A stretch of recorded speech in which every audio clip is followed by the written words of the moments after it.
नमस्कार dear friends, I Jitu भाई welcome to all of you in my YouTube channel. મિત્રો, આજે આપણે ધોરણ 11 અને 12 ઇંગ્લિશ એનો કોમન ટોપિક ઓફરિંગ એડવાઇસ અથવા સજેશન એનો આજે અભ્યાસ કરીશું। આ ફંક્શનનો ઉપયોગ કોઈને સલાહ આપવા માટે કે સૂચન કરવા માટે ઉપયોગ થાય છે। મિત્રો, આપણે કહીએ છીએ ને કે ધારો કોઈ બીમાર છે, તાવ આવે છે, તો આપણે એને સલાહ આપીએ છીએ કે તારે દવા લેવી જોઈએ, તારે આરામ કરવો જોઈએ। કોઈનું વજન વધુ પડતું હોય તો આપણે એને સલાહ આપીએ કે તારે જિમમાં જવું જોઈએ, કસરત કરવી જોઈએ, યોગા કરવા જોઈએ। તો આ બધી શું થઈ? સલાહ અથવા સૂચન। તો આજે આપણે આ ટૉપિકમાં સલાહ અથવા સૂચન જે ફંક્શન છે એનો અભ્યાસ કરીએ। તો અહીંયા જો એના માટે 3 શબ્દો આપેલા છે: શુડ, ઓટ ટુ અને હેડ બેટર। ત્રણેયનો મતલબ એક જ થાય, આમ કરવું જોઈએ। એના પછી ક્રિયાપદનું મૂળ રૂપ આવે, ધ્યાન રાખજો। કર્તા should, ought to, had better, ક્રિયાપદનું મૂળ રૂપ। અહીંયા પહેલું વાક્ય જોઈએ, ઇફ મનન ઇઝ સિક। મનન જો બીમાર છે તો, હવે બીમાર હોય તો તમે એને શું સલાહ આપશો? તો અહીંયા જો કર્તા આપેલું છે, કર્તા હી છે, કેમ? મનન ત્રીજો પુરુષ એકવચન છે। કદાચ તમને પરીક્ષામાં ખાલી જગ્યામાં કર્તા ના આપ્યો હોય તો કર્તા મૂકવાનું। અહીંયા જે શબ્દ કૌંસમાં આપેલો હોય તે, શુડ હોય તો શુડ, ઓટ ટુ હોય તો ઓટ ટુ, અથવા હેડ બેટર હોય તો હેડ બેટર, એનો ઉપયોગ કરવાનો। તો આપણે અહીંયા મૂકીશું પહેલાં શુડ, કરતા તો તમને આપેલો જ છે। હવે અહીંયા બીમાર છે તો તમે એને શું સલાહ આપશો? મિત્રો, અહીંયા કેટલાક શબ્દો તમારે ધ્યાન રાખવાના, બહુ જ ઉપયોગી શબ્દો। દાખલા તરીકે ટેક રેસ્ટ, આરામ કરવો જોઈએ, રાઈટ? આરામ કરવો જોઈએ। બીજો શબ્દ છે વર્ક હાર્ડ, મહેનત કરવી, રાઈટ? મહેનત કરવી। ત્રીજો શબ્દ છે જોઈન। ચોથો શબ્દ છે ડુ, રાઈટ?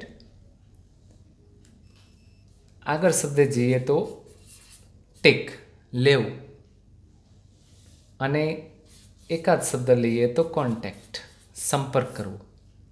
આ શબ્દો બહુ જ કોમન શબ્દો છે જે તમારા વારે ઘડીએ ઉપયોગ થશે આ ફંક્શનમાં। આટલા શબ્દો જરા ધ્યાન રાખજો, વારે ઘડીએ ઉપયોગ થશે। હવે જોઈએ પહેલો શબ્દ, એને શું કરવું જોઈએ? તમે મનનને શું સલાહ આપશો? તો જો બીમાર છે તો અહીંયા જો પહેલો શબ્દ ટેક રેસ્ટ, રાઈટ? ક્લિયર થઈ ગયું? ટેક રેસ્ટ, આરામ કરવું જોઈએ। અથવા તમે અહીંયા મેડિસિન શબ્દ પણ વાપરી શકો। બીમાર છે તો અહીંયા શું કરવું જોઈએ? એને મેડિસિન, દવા લેવી જોઈએ, રાઈટ? બંને શબ્દો ચાલે। ચલો બીજું વાક્ય જો, ચિરાગ ઇઝ ડલ। ચિરાગ અહીંયા ડલ છે, ભણવામાં એકદમ વીક છે, તો તમે એને શું સલાહ આપશો? તો અહીંયા શું વાપરવાનું છે? ઓટ ટુ। અહીંયા કરતાં તમને હી આપેલું છે, ના આપ્યો હોય તો મૂકવાનું। ચલો હું અહીંયા મૂકું છું ઓટ ટુ, રાઈટ? હવે ડલ હોય તો એને શું કરવી જોઈએ? જો શબ્દ આવી ગયો, વર્ક હાર્ડ શબ્દ આવી ગયો, રાઈટ? વર્ક હાર્ડ, એને મહેનત કરવી જોઈએ। હી ઓટ ટુ વર્ક હાર્ડ, એને મહેનત કરવી જોઈએ। ત્રીજું વાક્ય જુઓ, ઇફ યુ આર વીક। જો તમે વીક છો તો શું કરવું જોઈએ?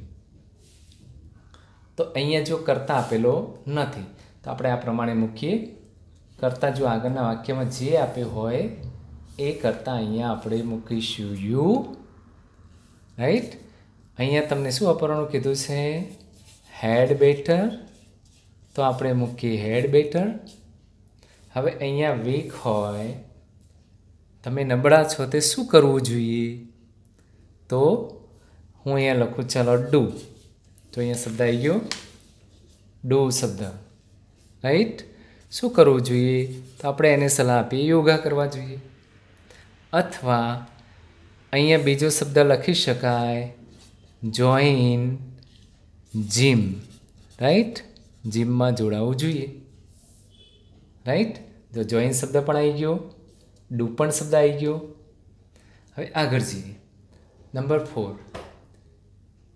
If Roma wants to go to Canada. જો રોમા કેનેડા જવા માગે છે તો એને શું કરવું જોઈએ? તમે શું સલાહ આપશો કેનેડા જવા માટે? તો અહીંયા જો કરતા આપેલો છે શી, કૌંસમાં આપેલું છે તમને શુડ, તો આપણે પહેલાં મૂકીશું શુડ. રાઈટ. હવે એને શું કરવું જોઈએ? તો અહીંયા આપણે એક શબ્દ મૂકીશું જોઈન. અહીંયા જો જોઈન શબ્દ આવે,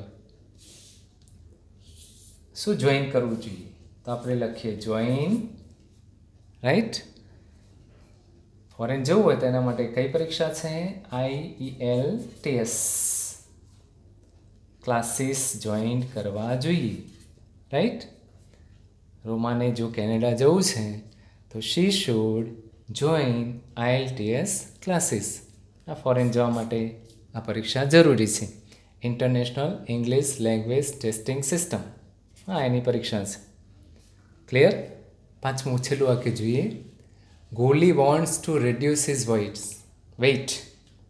ગોલી એનું વજન ઉતારવા માગે છે, એનું વેઇટ વધારે છે, તો એને શું કરવું જોઈએ?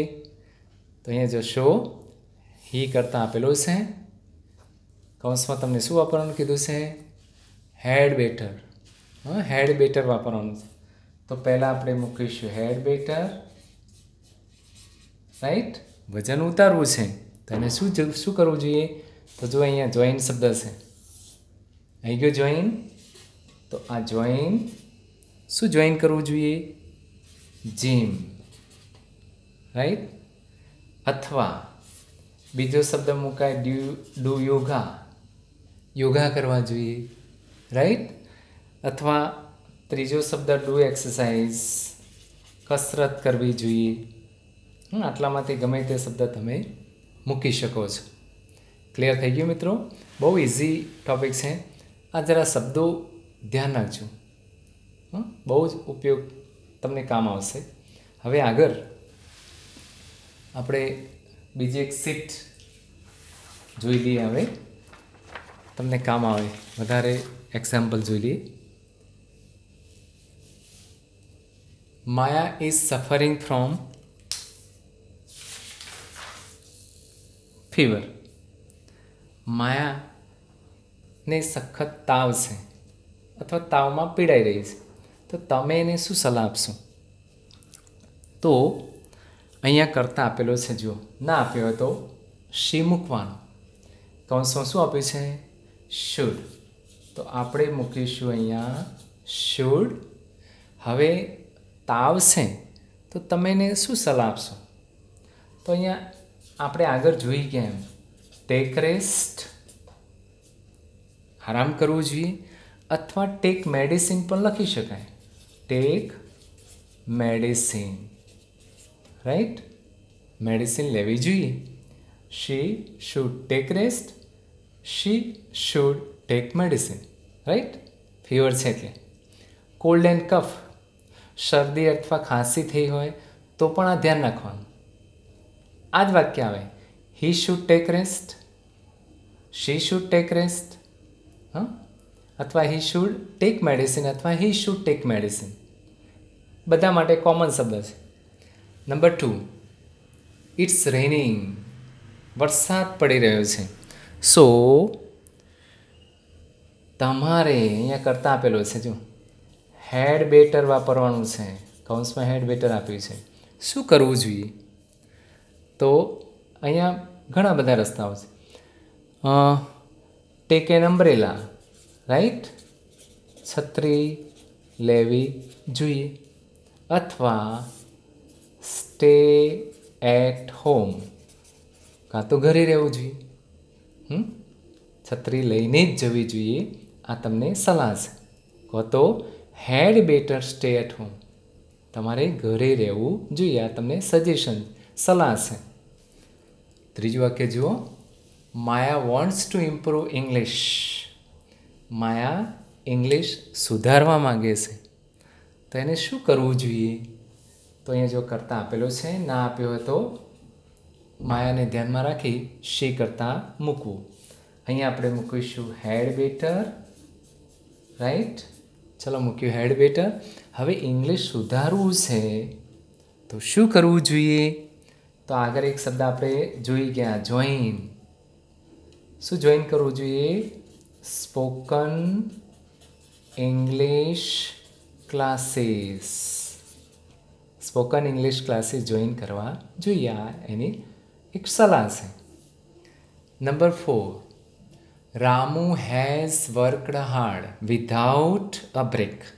વિધાઉટ બ્રેક, એકદમ આરામ કર્યા વગર સખત મહેનત કરે છે.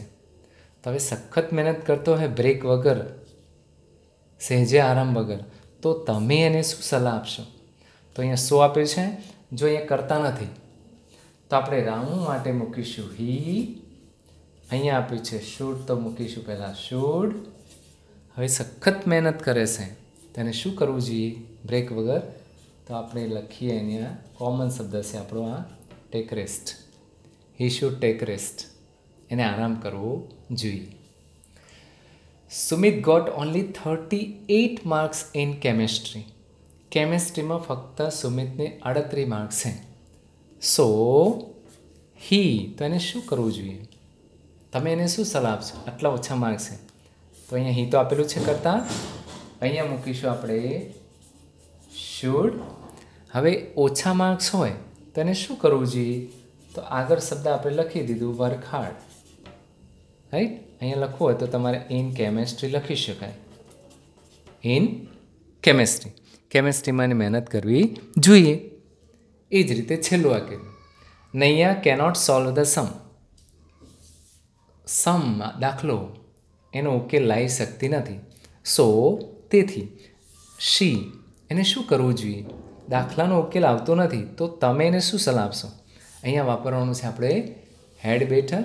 તો અહીંયા લખીશું હેડ બેટર. સમ દાખલાનો ઉકેલ ના આવે તો તમે શું કરવું જોઈએ?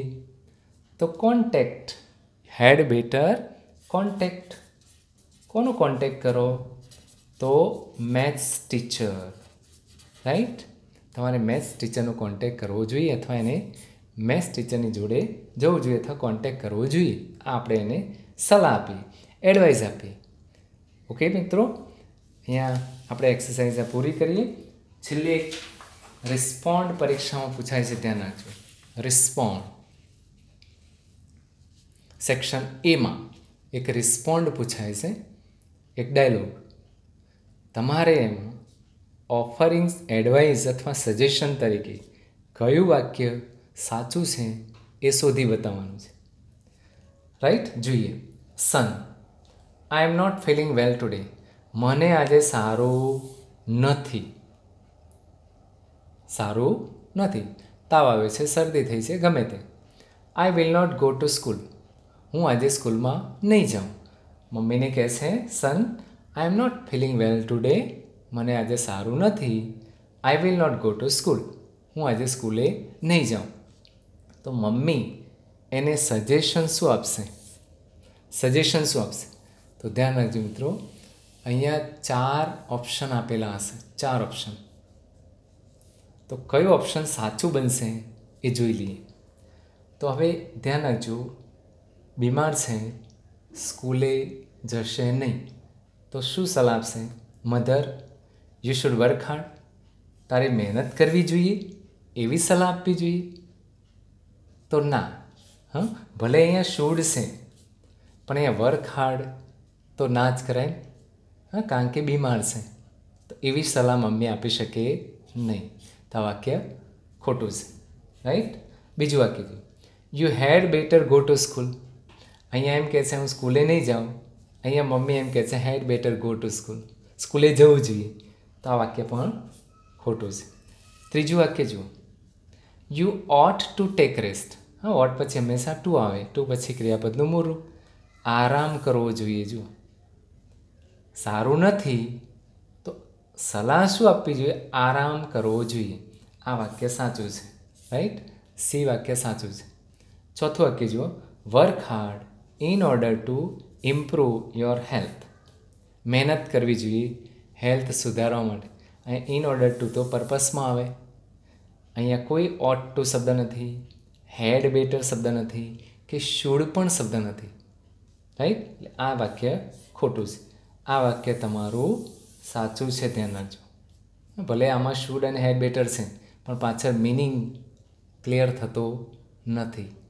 ઓકે મિત્રો, અહીંયા આપણે રિસ્પોન્ડ, ઓફરિંગ એડવાઇસ અને આઈડેન્ટિફાઈ ફંક્શન પૂછાય તો જરા ધ્યાન રાખજો. 3 શબ્દો તમારે ધ્યાન રાખવાના છે. આ 3 શબ્દો. આઈડેન્ટિફાઈ ધ ફંક્શન, ઓળખવાનું પૂછાય, આપણે પૂછાય છે. હા, એ પણ સેક્શન એમાં. તો આ તમારે કીવર્ડ્સ ધ્યાન રાખવાના, શુડ, હેડ બેટર અને ઓટ ટુ. ક્લિયર મિત્રો? અહીંયા આપણે આ ટોપિક પૂરો કરીએ છીએ. તમને આ મારી સિસ્ટમ ગમી હોય તો ચોક્કસ મારી ચેનલને સબસ્ક્રાઈબ જરૂર કરજો. નેક્સ્ટ ટાઈમ એક નવા ટોપિક સાથે આપણે મળીશું. Thank you very much.